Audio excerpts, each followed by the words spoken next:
زمین پر چلتے پھرتے ہمارے ہی ساتھ اٹھتے بیٹھتے کھاتے پیتے باتیں کرتے محفلیں جماتے نظر آتے تھے، لیکن آج وہ زیر زمین ہے، نظر نہیں آ رہے۔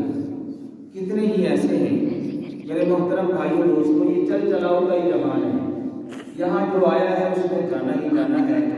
یہ اللہ کا ایک نظام ہے، جس طرح سورج کا ایک اللہ نے نظام بنایا ہے، چاند کا، ستاروں کا، رات کا، دن کا، اندھیری کا، دھوپ کا، گرمی سردی کا نظام بنایا ہے، بارش کا نظام بنایا ہے، ایسے ہی اللہ تعالیٰ نے یہ زندگی اور موت کا نظام بنایا ہے۔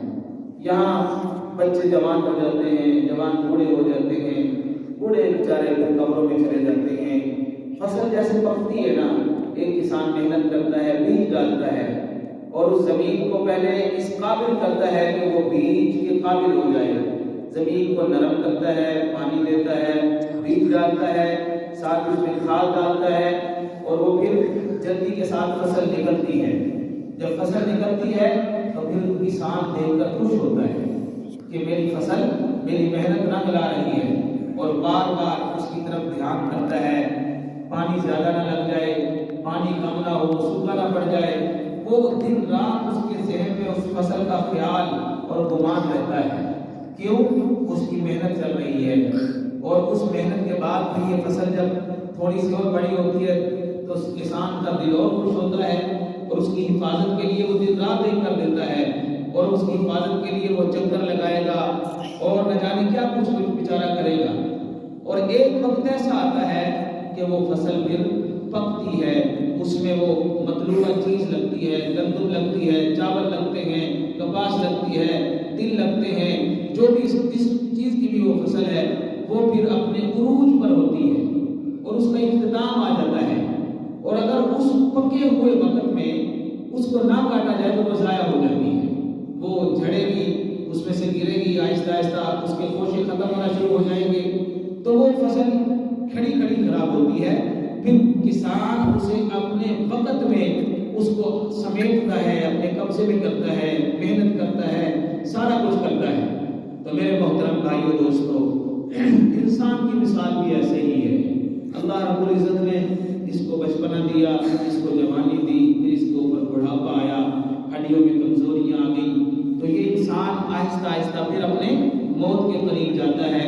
اور جب فصل پک چکی ہوتی ہے پھر مالک کی مرضی ہے، وہ اس کی مرضی ہے، جیسے اس کسان کی مرضی ہے، وہ کبھی کبھی کچی بھی کاٹ لیتا ہے، چارے کے لیے گندم کاٹی جا رہی ہے، اس کے اندر حالانکہ خوشے نکلے جاتے ہیں۔ میں نے کئی کسانوں کو دیکھا وہ کاٹ کاٹ کے اپنی بھینسوں کو کھلا رہے ہیں کہ جی اب کہاں سے کھلائے پھر ان کو۔ تو مالک کی مرضی ہوتی ہے، وہ کچی فصل کاٹ دے، وہ پکی فصل کاٹ دے۔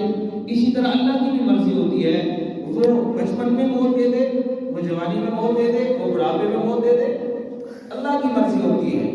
میرے محترم بھائیوں دوستوں، ابھی میں یہاں قریب ہی ہمارے خالہ زاد بھائی چلتے پھرتے اچھے بھلے رات کو کرکٹ کھیل رہے تھے، اللہ کی طرف سے موت لکھی ہوئی تھی، نوجوان تھے بالکل، 2 بچوں کے باپ، چھوٹے چھوٹے اس کے بچے، اور بال کروا رہا ہے سکیم کے اندر، اور جب اس نے بال پھینکی اچانک سے اللہ کا حکم آیا، دل کا اٹیک ہوا، ایک لمحے کے اندر وہ دنیا سے رخصت ہو گیا۔ ابھی اس کا جنازہ ہے جمعے کے فوراً بعد۔ تو میرے محترم بھائیو دوستو، یہ زندگی ایسی ہی ہے، یہاں اللہ نے یہ نظام ہی ایسا بنایا ہے۔ تو اللہ تعالیٰ نے قرآن مجید میں فرمایا، یا ایھا الذین آمنوا توبوا الی اللہ توبۃ نصوحا، اے ایمان والو پکی توبہ کرو، پکی توبہ کرو، ایسی نہیں کرنی کہ جب ہاتھ اٹھائے ہوئے ہیں دعا کے لیے نیت یہ ہے کہ نہیں باہر جاؤں گا تو پھر چوری ہی کروں گا، باہر جاؤں گا تو دھوکہ ہی دوں گا، باہر جاؤں گا تو فراڈ کروں گا، باہر جاؤں گا تو جھوٹ بولوں گا۔ نہیں، یہاں سارے جو اپنے اندر کے جو گندگی ہے نا اس سب کو اللہ کے سامنے رکھ کر اللہ سے معافی مانگے، اللہ میں کرنے کے لیے نہیں، یا اللہ میں اس کو چھوڑنے کے لیے سے آپ سے توبہ کر رہا ہوں، یہ بھی گناہ چھوڑتا ہوں، یہ بھی چھوڑتا ہوں، یہ بھی چھوڑتا ہوں۔ پھر اگر اس کے بعد کوئی ہو جاتا ہے تو انسان خود خطا کا پتلا ہے، اس سے گناہ ہو ہی جاتا ہے، اور اس سے ہوگا یہ نہیں کہ یہ کرے گا ہی نہیں، ہوگا۔ کیوں؟ یہ فرشتہ نہیں ہے، یہ معصوم نہیں ہے، یہ اللہ تعالیٰ نے اسی لیے تو اس کے لیے توبہ کا دروازہ رکھا ہے نا۔ جب بھی گناہ ہو جائے، جب بھی خطا ہو جائے، جب بھی اللہ کی نافرمانی ہو جائے، فوراً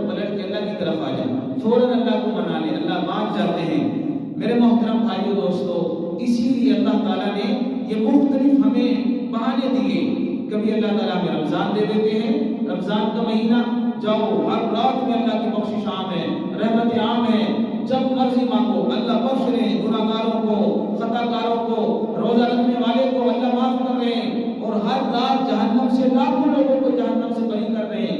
تو کتنا بڑا اللہ کی طرف سے بہانہ ہے بخشش کا کہ رمضان کا مہینہ. ایک بزرگ فرمایا کرتے تھے کہ اگر اللہ تعالیٰ اس امت کی بخشش نہ فرمانے کا ارادہ نہ رکھتے تو رمضان کا مہینہ ہی نہ دیتے. یہ جو رمضان کا اللہ نے مہینہ دیا ہے نا, اس مہینے میں بڑے بڑے پاپی بھی اللہ سے معافی مانگ لیتے ہیں, وہ بھی حیا کرتے ہیں, وہ بھی اللہ کے سامنے جھکنے کی کوشش کرتے ہیں, اپنے گناہوں پر نادم اور شرمندہ ہوتے ہیں. تو اسی طرح اللہ رب العزت نے ایک اسی مہینے میں شب قدر کی رات دی, جس کو 27 کی رات بولتے ہیں. وہ ایسی رات ہے جو 1000 مہینوں سے افضل, 1000 مہینوں سے, ایک طرف 1000 مہینوں کی عبادتیں, ایک طرف اس رات میں اللہ کے سامنے گڑگڑانا, رونا, پٹنا, اللہ کو منانا, گناہوں پہ نادم اور شرمندہ ہونا, یہ ایک طرف ہے. اللہ اس رات میں کتنا اجر اس کو عطا فرماتے ہیں. اسی طرح میرے محترم بھائیو دوستو, ایک بہانہ اللہ نے ہمیں شب برات کی رات کا بھی دیا ہے. یہ جو آ رہی ہے منگل والے دن انشاءاللہ العزیز, اس میں ہم عشاء کے فوراً بعد بیان رکھیں گے تاکہ ہمارے مسلمان بھائیوں کو معلوم ہو کہ اس رات کی فضیلت کیا ہے, اس کے اعمال کیا ہیں, اس کے اندر ہوتا کیا ہے. اللہ کے رسول صلی اللہ علیہ وسلم نے اور اللہ نے اس رات میں کیا ہمیں بتایا ہے.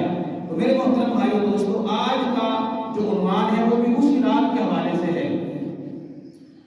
میرے محترم بھائیو دوستو, اللہ رب العزت نے قرآن مجید میں اعلان فرمایا کہ حامیم والکتاب المبین انا انزلناه فی لیلۃ مبارکۃ انا کنا منذرین فیہا یفرق کل امر حکیم امرا من عندنا انا کنا مرسلین. فرمایا حامیم, یہ حروف مقطعات, ان کا معنی اللہ جانے, اللہ کا رسول جانے, یہ امت کو بات ظاہر نہیں کیے گئے, ان میں راز و نیاز کی باتیں ہیں. یہ حامیم, یہ حروف مقطعات ہیں, یہ کاف ہا یا عین صاد, یہ جتنے بھی ہیں حروف, ان کے اندر اللہ اور اللہ کے رسول کی باتیں ہیں. اللہ جانے, اللہ کا رسول جانے, امت پر اظہار نہیں کیا گیا, اس لیے علماء امت نے اس کی تشریح بھی نہیں کی ہے, صرف یہ اللہ کے اوپر چھوڑ دیا. اس کے بعد فرمایا والکتاب المبین, کہ یہ کتاب جو کھلی کتاب ہے, اس کے اندر اللہ رب العزت نے ہر معاملے کو کھول کے بیان کر دیا ہے. اللہ نے صاف جھوٹ سے منع کیا ہے, اور جو جھوٹ پر اصرار کرتا ہے, جھوٹ بولتے ہوئے شرمندہ نہیں ہوتا, ہر وقت جرأت کر کے اللہ سے جھوٹ بولتا ہے, لوگوں سے جھوٹ بولتا ہے, اللہ نے قرآن مجید میں اعلان صاف کر دیا, لعنت اللہ علی الکاذبین, جھوٹے پر اللہ کی لعنت ہے. میرے محترم بھائیو دوستو, اللہ نے واضح طور پر حکم نماز کا قرآن مجید میں ذکر کر دیا, زکات ادا کرنے کا اللہ پاک نے حکم قرآن مجید میں ارشاد فرما دیا ہے. اسی طرح روزہ رکھنے کا حکم اللہ نے قرآن مجید میں ارشاد فرما دیا. جو اللہ پاک نے احکام قرآن مجید میں ذکر فرمائے, میرے اور آپ کو اوپر لازم ہے ان سارے کے سارے احکامات پر عمل کرنے کی کوشش کریں. آج میرے محترم بھائیو دوستو, ہم اچھے بڑے سانس لیتے ہوئے, کھاتے پیتے, اپنی جیتی جاتی آنکھوں سے اللہ اکبر اس دنیا کا نظارہ کرتے ہوئے نظر آ رہے ہیں. یہ دنیا کا ہجوم ہے, یہ دنیا کا شور ہے, یہ دنیا کی زیب و زینت ہے, ہم اپنی ظاہری آنکھوں کے ساتھ ان کا نظارہ کر رہے ہیں. کل نہ معلوم ہماری یہ سانسیں ہونا ہو, ہمارے سامنے یہ چیزیں ہونا ہو, یہ ظاہری دنیا کی زندگی ہمارے سامنے سے ختم ہو جائے, ہماری ظاہری آنکھیں بند ہو چکی ہو. میرے محترم بھائیو دوستو, ایک لمحے کا بھی ہمیں بھروسہ نہیں ہے کب ہماری موت کس بہانے کے ساتھ آ جائے. آج اللہ پاک نے مجھے آپ کو موقع دیا ہے, ہم اپنے رب کو منا لیں, اپنے رب کے سامنے جھک جائیں. اللہ اکبر. اللہ تعالیٰ نے فرمایا والکتاب المبین, یہ وہ کتاب ہے جس کے اندر اللہ تعالیٰ نے ہر حکم کو کھول کر بیان کر دیا ہے. اے مسلمان, جب تو اللہ کا حکم نہیں مانتا ہے تو سوچ تو صحیح نا, پھر کیسے اللہ سے رحمتوں کی امید کرتا ہے, پھر کیسے اللہ سے برکتوں کی امید کرتا ہے. وہ عرشوں پہ بیٹھا ہے تیرے میرے لیے اعلان کرے. اے مسلمان, جب آواز آ جائے اذان کی, جب مسجد سے آواز منادی اللہ کی طرف سے آواز دے حی علی الصلاۃ، آؤ نماز کی طرف، یہ اللہ کا حکم ہے۔ کسی انسان نے مجھے تجھے نہیں بلایا، انسان تو ایک ذریعہ بن جاتا ہے، وہ اللہ کے لفظوں کو اونچی آواز سے ساتھ بولتا ہے لیکن بات اللہ کی کر رہا ہوتا ہے۔ اے دعوت دینے والا دائی، ایک پکار رہا ہے، اے مسلمانوں جتنے کام تم کر رہے ہو یہ سارے اللہ کے فضل سے ہو رہے ہیں، نہ تیرا کمال نہ میرا کمال۔ یہ دنیا کے اندر جتنی بھی تمہارے پاس سہولتیں موجود ہیں سب اللہ کی رحمتیں ہیں، سب اللہ کی مہربانی ہے، سب اللہ کی طرف سے بخشش ہے، سب اللہ کی طرف سے اس کا فضل عطا کیا ہوا ہے۔ اے مسلمانوں، جس عرشوں کے رب نے مجھے تجھے یہ مال عطا فرمایا، جس عرش اور عرش کے رب نے مجھے تجھے یہ سہولیات عطا فرمائی ہے، اب اس رب کا شکر کرنے کا وقت آ گیا ہے۔ آجا حی علی الصلاۃ، نماز کی طرف آجا، حی علی الفلاح۔ تجھے نہیں پتا نماز کیا چیز ہے، جب تو نماز پڑھے گا اللہ تجھے گارنٹی دے رہے ہیں دنیا جہان کی دونوں جہانوں کی کامیابیاں تیرا مقدر ہو جائیں گی۔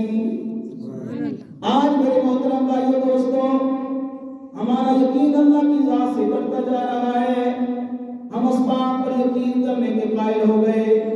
ہم کہتے ہیں دکان نہ ہوگی تو کہاں سے کھائیں گے، کھیتی باڑی نہ ہوگی تو کہاں سے کھائیں گے۔ صحابہ کرام رضوان اللہ تعالی علیہ مجمعین بھی وہ بھی انسان تھے، کھاتے پیتے تھے، انہوں نے دنیا کو ترجیح نہیں دیا، دنیا کو تو دین پر انہوں نے لٹا دیا۔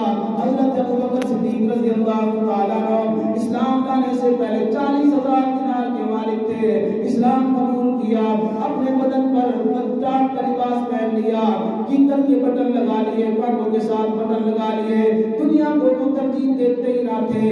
اللہ نے جب دیکھا یہ وہ لوگ ہیں جو دین کی خاطر دنیا کو لٹاتے چلے جا رہے ہیں، عرش والے رب نے اعلان کر دیا رضی اللہ عنہم ورضوا عنہ، اور دنیا کو میرے دین پر لٹانے والوں، دن رات ایک کر کے میرے دین کے لیے کڑنے والوں، میرے دین کے لیے اپنے آپ کو قربان کر دینے والوں، بے چین ہو جانے والوں، میرے محبوب کی باتوں پر عمل کر کے ساری دنیا کے اندر دین کو پھیلانے کی نیت کرنے والوں، تم مجھ سے راضی ہو، میں عرشوں پہ بیٹھا تم سے راضی ہوں۔ سبحان اللہ۔ میرے محترم بھائیو دوستو، آج ہم نماز پڑھتے ہیں، ہماری نمازوں میں جان نہیں ہے، یہاں نماز پڑھی ہے وہاں جا کے پھر جھوٹ بولنا شروع کر دیا، کیسے یہ ممکن ہوگا؟ اللہ اکبر۔ اللہ کے نبی صلی اللہ علیہ وسلم نے فرمایا، ایک شخص آیا یا رسول اللہ صلی اللہ علیہ وسلم، ایک بندہ گئے، وہ دن رات ایسے معاملہ کرتا گئے، وہ رات کو چوریاں کرتا گئے، دن کو وہ نماز پڑھتا گئے۔ اللہ کے نبی صلی اللہ علیہ وسلم نے فرمایا، ہاں ان قریب اس کی نماز اس کو چوری سے چھڑوا دے گی، لیکن میرے محترم بھائیو دوستو، اپنے اندر گریبان میں جان کر ہم بھی تو دیکھیں نا، اگر ہم اس طرف نماز پڑھیں دوسری طرف جھوٹ بولتے ہو، اللہ تعالیٰ نے قرآن مجید میں تو یہ فرمایا، یا ایھا الذین آمنوا اتقوا اللہ حق تقاتہ ولا تموتن الا وانتم مسلمون۔ اے ایمان والو، اللہ سے ایسا ڈرو کہ ڈرنے کا حق ادا کر دو۔ جب تمہیں یہ خیال ہوگا جو اللہ مسجد میں موجود ہے وہی اللہ گلیوں میں بھی موجود ہے، جو اللہ مسجد میں ہماری بات سنتا ہے وہی اللہ ہمارے جھوٹ بولنے کو بھی دیکھتا ہے، ہمارے فراڈ کرنے کو بھی دیکھتا ہے، ہماری نظروں کا بھی انتظام، ہماری نظروں کو بھی وہ دیکھتا ہے۔ انہ علیم بذات الصدور، ہمارے سینوں میں چھپی ہوئی باتوں سے بھی وہ واقف ہے۔ میرے محترم بھائیو دوستو، جب یہ عالم ہے کہ اللہ رب العزت ہر جگہ پر حاضر ناظر موجود ہے، ہر ایک انسان کے حال سے واقف ہے، تو میرے محترم بھائیو دوستو، ہمیں اپنے گریبان میں جھانک کر یہ دیکھنا ہوگا کہ اللہ رب العزت کی کہاں تک ہم فرمانبرداری کر رہے ہیں۔ کتنی افسوس کی بات ہے، ہر گھر آج نفرتوں کا گڑھ بن گیا، کہاں کہاں دیکھو کہاں کے دکھ ہے، ہر انسان اس لیے پریشان ہے، ساس بہو کے جھگڑے آپس کے اندر ہیں، کبھی کسی کا مسئلہ کبھی کسی کا مسئلہ۔ میرے محترم بھائیو دوستو، باتیں زیادہ ہو گئی، دین ہماری زندگیوں سے نکلتا جا رہا ہے۔ عمل کے اعتبار سے دیکھا جائے تو جس لائن کے اندر عمل والے نظر آئیں گے، کوئی خال دو چار نظر آئیں گے، لیکن جس میں علم کی لائن میں دیکھیں گے تو لائن لگی ہوگی، ہر بندے کے پاس معلومات ہوگی، ہاں نماز فرض ہے، ہر بندہ کہے گا ہاں زکات دینا فرض ہے، ہر بندہ کہے گا ہاں روزہ رکھنا فرض فرض ہے؟ ہر بندہ کہے گا ہاں ہاں، صاحب مال کا محض فرض ہے میرے محترم بھائیو دوستو۔ لیکن جب عمل والی لائن کی طرف آئیں گے کہ چند ایک لوگ کھڑے نظر آئیں گے، باقی سارے کے سارے بے عمل نظر آئیں گے۔ باتوں سے تو دین نہیں بنتا، عمل سے دین بنتا ہے، عمل سے زندگی بنتی ہے، جنت بھی جہنم بھی۔ یہ خاک کی اپنی فطرت پہ نہ نوری ہے نہ ناری ہے۔ جب عمل کریں گے تو جنت انتظار کرے گی، جب عمل کریں گے تو اللہ راضی ہوگا، عمل کریں گے تو ہماری قبر روشن ہوگی۔ لیکن اگر عمل نہ کیا اور اللہ کی باتوں کو یوں چھوڑ دیا، ایسے ہی ہم دنیا سے چلے گئے اور یوں ہی اپنی زندگی کو، اپنی جو ہے زندگی کو عیاشی کے اندر گزار کے اللہ کی نافرمانی میں گزار کے چلے گئے۔ میرے محترم بھائیو دوستو، پھر سوچو اس منظر کو جب بھائی اپنے ہاتھوں سے اپنے بھائی کو قبر میں اتار رہا ہوگا، باپ بھی کھڑا ہوا ہے، رشتہ دار بھی کھڑے ہیں، وہ دوست بھی کھڑے ہیں جن کے بغیر اس کی محفل مکمل نہیں ہوا کرتی تھی۔ آج وہ سارے کے سارے غمگین آنکھوں کے ساتھ اسے اپنی قبر، اس کی قبر میں اتار رہے ہیں۔ کیوں اتار رہے ہیں؟ کہ یہ روح دنیا، اس کی روح نکل گئی ہے، دنیا سے چلا گیا، اکیلا مجھے دنیا سے رخصت کر دیا جائے گا، قبر کے حوالے کر دیا جائے گا۔ وہاں نہ پھر کوئی بھائی ہوگا، نہ کوئی ماں آئے گی، نہ کوئی والد ہوگا، نہ کوئی عزیز و رشتہ دار، نہ کوئی دوست احباب ہوں گے، میں تو اکیلا اپنی قبر میں ہوں گے۔ وہاں تو ہم عذر نہیں پیش کر سکیں گے۔ یہاں تو کہتے ہیں یار، وہ کہتا ہے کہ یار نماز کا ٹائم ہو گیا، کہتا ہے یار کوئی بات نہیں، ہم اپنا کام کرتے گئے۔ اس کے کہنے پہ اللہ کے حکم کو ٹکرا دیا، اس کے کہنے پہ اللہ کے حکم کی نافرمانی کر لی۔ میرے محترم بھائیو دوستو، کبھی ہم نے اپنی روح کے بارے میں بھی سوچا ہے کہ نہیں؟ جسم کے بارے میں تو ہم کہتے ہیں مجھے بخار ہو گیا، میرے پاس یہ زخم لگ گیا، فوراً ڈاکٹر کے پاس جائیں گے، سر میں درد ہو رہا ہے فوراً ڈاکٹر کی رخ کریں گے۔ یہ بھی اچھی بات ہے، علاج کروانا سنت ہے، لیکن صحابہ کرام کا جو عمل تھا، اللہ کے نبی صلی اللہ علیہ وسلم نے صحابہ کرام کی تربیت فرمائی تھی۔ کیا کرتے تھے؟ جب بھی کوئی معاملہ پیش آتا، جب بھی کوئی مشکل پیش آتی، کوئی بیماری ہو جاتی، سب سے پہلے وہ اللہ کے راستے میں صدقہ کیا کرتے تھے۔ صدقہ ہم بھول گئے نا؟ سب سے پہلے اللہ کے راستے میں صدقہ کیا کرتے تھے، تھوڑا ہو یا زیادہ اپنی جیب کی اجازت کے ساتھ اللہ کے راستے میں خرچ کرتے تھے۔ اس کے بعد پھر اللہ سے دعا مانگتے تھے، اور جب دعا سے فارغ ہوتے پھر ایک سنت کا علاج یعنی دوائی کے لیے بھی تیار ہو جاتے تھے۔ اور آج سب سے پہلے ڈاکٹر کے پاس، پھر ڈاکٹر جب جواب دے دیتا کہتا وہ اللہ ہی ہے، پھر اللہ سے دعا مانگتے، بعد میں الٹ ہو گیا نا سارا معاملہ، کہتے ہیں وہ اللہ ہی ہے، اللہ ہی بچائے گا۔ اللہ تو پہلے بھی بچانے کو تیار ہے، لیکن پہلا جو توکل تھا اللہ کی بجائے ڈاکٹر پر آ گیا۔ میرے محترم بھائی اور دوستو، کتنا ہم اپنے معاشرے کو تبدیل کر رہے ہیں، کتنا اپنے اندر سے ہم نے اپنے آپ کو بدل دیا ہے، تبدیل کر دیا ہے۔ اللہ کا قرآن تو فرما رہا ہے وَلَا تَمُوتُنَّ إِلَّا وَأَنْتُمْ مُسْلِمُونَ، اے ایمان والو اللہ سے ڈرو، ڈرنے کا حق ادا کر دو، اور تمہاری موت آئے تو مسلمان ہونے کی حالت میں موت آئے۔ ایمان کی حفاظت کرو، ایمان بنا ہوا ہو۔ ایمان میں بڑی کمزوری ہو گئی، آج دیکھتے کیا ہے، 2 روپے کے پیچھے بندہ بے ایمان ہو جاتا ہے، جھوٹ بولتا ہے چھوٹی چھوٹی باتوں پر، اتنا ایمان کمزور ہو گیا۔ وہ ہستیاں تھیں کہ جن کے سامنے موت بھی کھڑی ہوئی، رقص کیا کرتی تھی، تب بھی اس کے ایمان میں ڈگمگاہٹ نہیں آتی تھی۔ صحابہ کرام رضوان اللہ تعالی علیہم اجمعین۔ میرے محترم بھائیو دوستو، آج ہمیں زندگی کا بھروسہ کوئی نہیں ہے، یہ زندگی بڑی تھوڑی ہے، نہ جانے کب موت کا اعلان ہو جائے، کب اللہ کی طرف سے پیغام اجل آ جائے، اسرائیل علیہ السلام آ کر اللہ کے حکم کے ساتھ ہماری جان اور روح کو قبض کر لے۔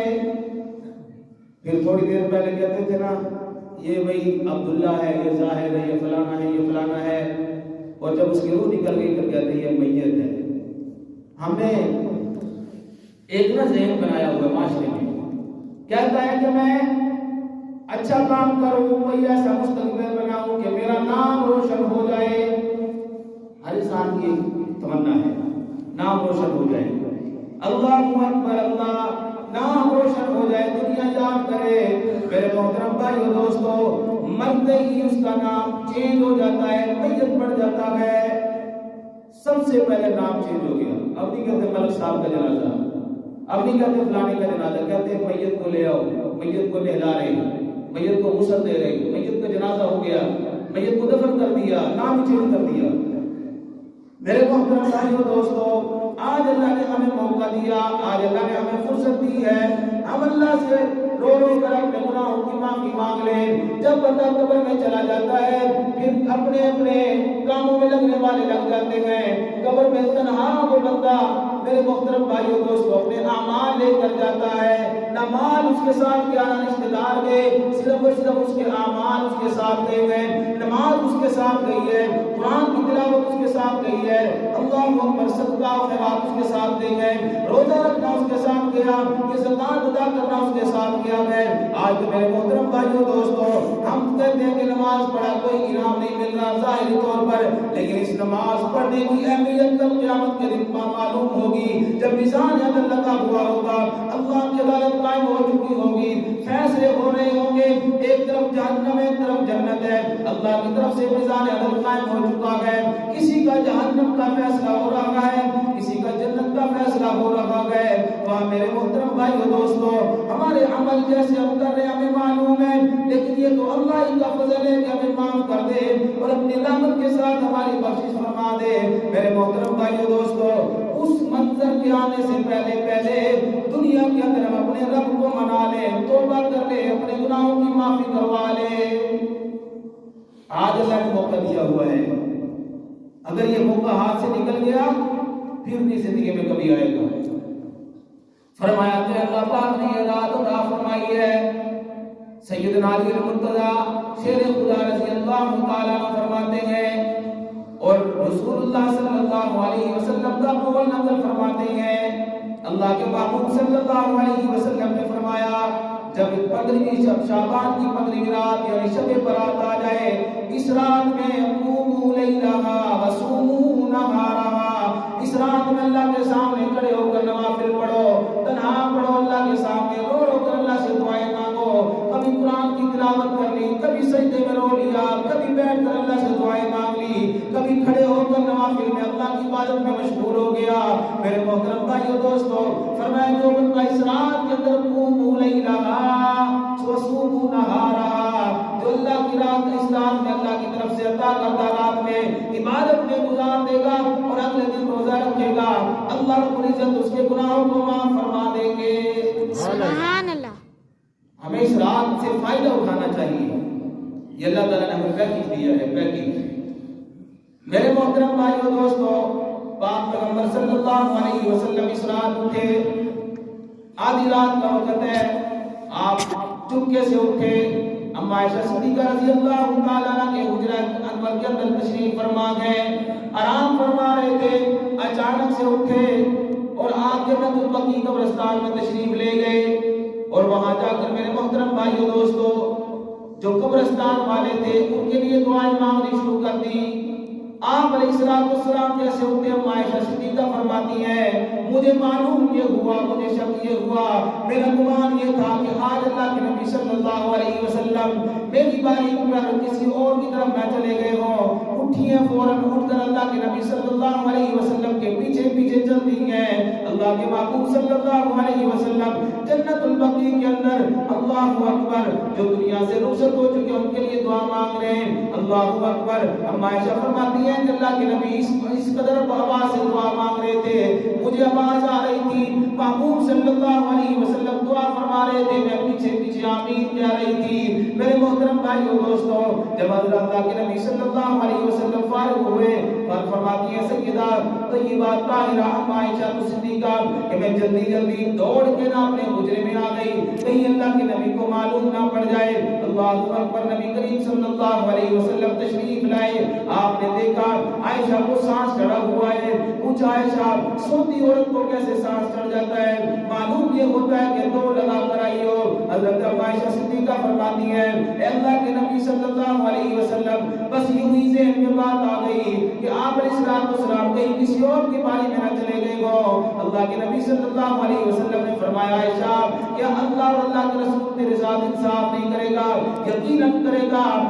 پوچھا اللہ کے نبی صلی اللہ علیہ وسلم آپ اٹھ کر تشریف لے گئے, دعا مانگ کے واپس آئے.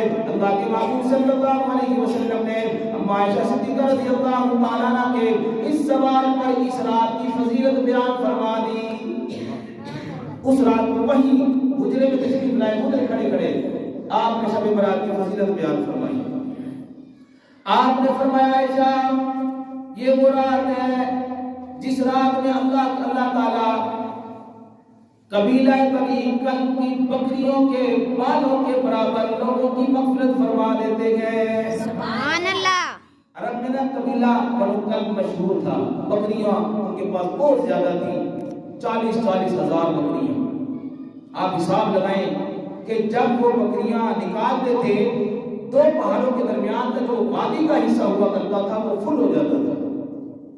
آپ میرے محترم بھائیو دوستو سوچے قبیلہ بنو کلب کی بکریوں کے بالوں کے برابر اللہ تعالیٰ اس رات میں لوگوں کی بخشش اور مغفرت فرماتے گئے. ایک بکری کے اوپر کتنے بال ہیں ہم اپنے سر کے بال نہیں گن سکتے. وہ ایک بکری پھر کئی ہزار بکریاں. اللہ اکبر. اللہ تعالیٰ کیسے کیسے لوگوں کی بخشش فرماتے ہیں, کیسے کیسے لوگوں کو جہنم سے نجات عطا فرماتے ہیں. لیکن میرے محترم بھائیو دوستو پاک پیغمبر صلی اللہ علیہ وسلم نے وہی ایک بات یہ بھی ارشاد فرمائی, اے عائشہ اس رات میں اللہ باقی سب کی مغفرت فرما دیتے ہیں سوائے اس کے جو اللہ کے ساتھ شرک کرنے والا ہو. شرک کرنے والے کو اللہ معاف نہیں کرتے. جس نے اللہ کے ساتھ شرک کیا ہو وہ کہتا ہے کہ اللہ بھی کرتا ہے فلانا بھی کرتا ہے. جیسے کہ مکہ کے مشرک کہا کرتے تھے کہ جو بت ہے نا یہ بھی چھوٹے خدا ہیں, وہ بڑا خدا ہے. فرشتوں کو اللہ کی بیٹیاں قرار دیتے تھے. اللہ کے ساتھ شرک کرنے والے کی اس رات میں مغفرت نہیں ہے. پھر فرمایا اے عائشہ ناحق قتل کرنے والے کی اس رات میں مغفرت نہیں ہے. جس نے کسی کو ناحق قتل کر دیا اس کا کوئی جرم بھی نہیں تھا اور یوں ہی اس نے کسی کے کہنے پر اس کو مار دیا, اتنی امت کا خون سستا ہو گیا. میرے محترم بھائیو دوستو آج تھوڑی تھوڑی بات پر گولیاں چل جاتی ہیں, تھوڑی تھوڑی بات پر لوگوں کی جانیں لے لی جاتی ہیں. اس امت کا خون تو بھیڑ بکری کے خون سے بھی زیادہ سستا ہو رہا ہے. کہاں یہ امت جائے گی, کیسے برکتیں نصیب ہوگی, کیسے اللہ کی رحمتیں برسیں گی, کیسے وقت پر دن بارشیں ہوں گی. کتنے قتل روزانہ ہم سنتے ہیں میڈیا پر, سوشل میڈیا پر دیکھتے ہیں فلانی جگہ پر قتل ہو گیا, فلانی جگہ پر لاش مل گئی. یہ کیوں ہو رہا ہے؟ یہ سب کا سب جب دین سے دوری ہوگی تو تھوڑی تھوڑی باتوں پر گولیاں چلیں گی, لوگوں کی جانیں ضائع ہوں گی. فرمایا سب ناحق قتل کرنے والا اللہ اس رات میں اس کی بخشش نہیں فرماتے. اور ایسے ہی ایک وہ بندہ جو شراب کا عادی ہے, شراب کا عادی چھوڑتا ہی نہیں ہے. ایک تو وہ ہے جس نے کبھی پی لیکن اس کے بعد اللہ سے سچی توبہ کی, اللہ نے معاف کر دیا. ایک یہ ہے جو شراب چھوڑتا ہی نہیں ہے, ہمیشہ اس کی عادت بن گئی ہے. اللہ تعالیٰ نے فرمایا اس رات میں اس کی بھی اللہ بخشش نہیں فرمائیں گے. ایسے ہی میرے محترم بھائیو دوستو کئی ایک لوگوں کے بارے میں اللہ کے نبی صلی اللہ علیہ وسلم نے سیدہ طیبہ طاہرہ اما عائشہ صدیقہ رضی اللہ تعالیٰ عنہ کے سامنے ساری باتیں بیان فرمائی ہیں. آج میرے محترم بھائیو دوستو ہمیں اس بات کی ضرورت ہے, زندگی کا پتہ کوئی نہیں ہے. جب ہمیں اللہ نے موقع عطا فرما دیا ہے اغتنم خمسا قبل خمس, 5 چیزوں کو 5 چیزوں سے پہلے غنیمت سمجھ لو. اللہ نے 5 چیزیں دی ہیں, ان کو غنیمت سمجھ لو 5 چیزوں سے پہلے.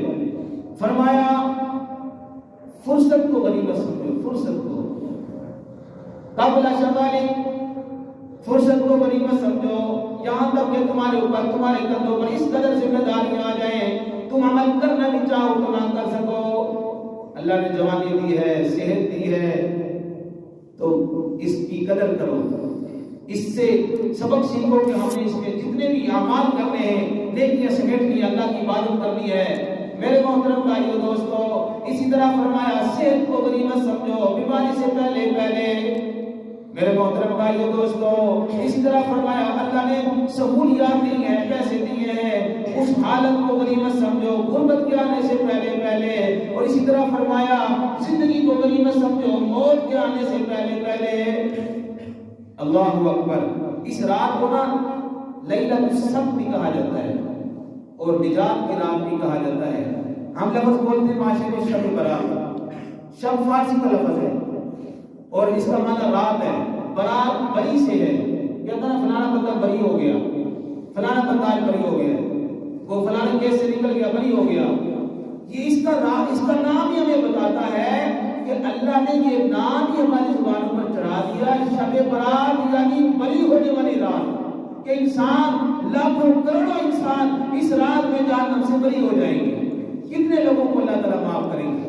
تو میرے محترم بھائیو دوستو، اس رات میں ہم نے اللہ سے مانگنا ہے، اور ایسے ہی انسان عربی میں دعائیں نہ آئے، اپنی زبان میں اللہ سے مانگے، مراٹھی میں مانگے، پنجابی میں مانگے، جیسے ہی اس کو آتا ہے، وہ رو نہیں سکتا، رونے کی شکل بنا کے مانگے۔ اللہ تعالیٰ تو انسان کی ادا دیکھتے ہیں، یہ دل سے کیا مانگ رہا ہے، اس کے دل میں کیا ہے۔ کہ کبھی کبھی ایسا ہوتا ہے کہ انسان دل سے ٹوٹا ہوا ہوتا ہے، فرمایا اللہ تعالیٰ سے ٹوٹے دلوں میں بسا کرتے ہیں۔ جب انسان ٹوٹا ہوا ہو نا، دکھوں سے، تکلیفوں سے، پریشانیوں نے گھیرا ہوا ہے، مصیبتیں اس کے اوپر ہیں، دل ٹوٹ جاتا ہے۔ کبھی کبھی وہ تنہائی میں بیٹھ کر روتا ہے۔ اللہ اکبر۔ میرے محترم بھائیو دوستو، اس رات میں اللہ کے سامنے رونا ہے، اللہ کو منانا ہے۔ انشاءاللہ العزیز منگل کی رات شب رات کی ہے، شب برات کی، تو اس رات کو عشاء کی نماز پڑھ کے فوراً ایک مختصر سا بیان ہوگا، اور انشاءاللہ العزیز اس کے بعد دعا ہوگی، اور دعا کے بعد ہر بندہ اپنی اپنی ہمت کے مطابق گھر میں نوافل پڑھے، مسجد میں پڑھے، جہاں اس کو آسانی ہو وہ اللہ سے جتنا ہو سکے مانگے، کیونکہ اس وقت اللہ اپنی رحمتوں کے دریا بہا دیتے ہیں۔ اور دیکھو نا، ایک طرف ایک جج ہے، وہ فیصلہ کرنے کے لیے بالکل تیار ہے، قلم اٹھانی ہے، وہ کچھ لکھنے لگا اس کے بارے میں فیصلہ، اور مجرم سامنے کھڑا ہے، مجرم گڑ گڑا رہا ہے کہ جج صاحب میرے چھوٹے چھوٹے بچے ہیں، کیا بنے گا ان کا؟ جج صاحب رحم کی اپیل ہے، مجھے معاف کر دیجئے۔ اگر اس کے دل میں تھوڑا سا بھی رحم ہوگا تو وہ نرمی کرے گا، فیصلے میں نرمی کرے گا۔ اللہ اکبر۔ یہ وہ رات ہے، اللہ تعالیٰ یہ انسان کے مقدر میں جو کچھ اگلے سال تک ہوتا ہے، پورے سال کے بارے میں جو کچھ ہونا ہوتا ہے، فیصلہ کر کے فرشتوں کے حوالے کر رہے ہوتے ہیں۔ نیچے وہی بندہ اللہ سے رحم کی اپیلیں کر رہا ہے، اے اللہ میرے رزق میں وسعت عطا فرما، اے اللہ مجھے معاف کر دے، اے اللہ مجھے مال عطا فرما، اے اللہ مجھے اولاد عطا فرما، اے اللہ میری تنگیوں کو دور فرما۔ یہ رحم کی اپیل کر رہا ہے۔ اللہ تو سب سے بڑے رحم کرنے والے ہیں۔ اللہ اکبر۔ میرا اور آپ کا یقین ہے کہ جب ہم اللہ سے مانگ رہے ہوں گے، اللہ بھی ہمارے مقدروں میں رحم فرما دیں گے، انشاءاللہ ایسا ہوگا۔ لیکن کامل یقین کے ساتھ اللہ سے مانگنا۔ اللہ رب العزت ہم سب کو جو کچھ کہا سنا عمل کی توفیق عطا فرمائے، اور ایسی مبارک راتوں کی اللہ ہمیں قدر کرنے کی توفیق عطا فرمائے۔ باقی دعوانا الحمدللہ رب العالمین۔ صلی اللہ علیہ وسلم۔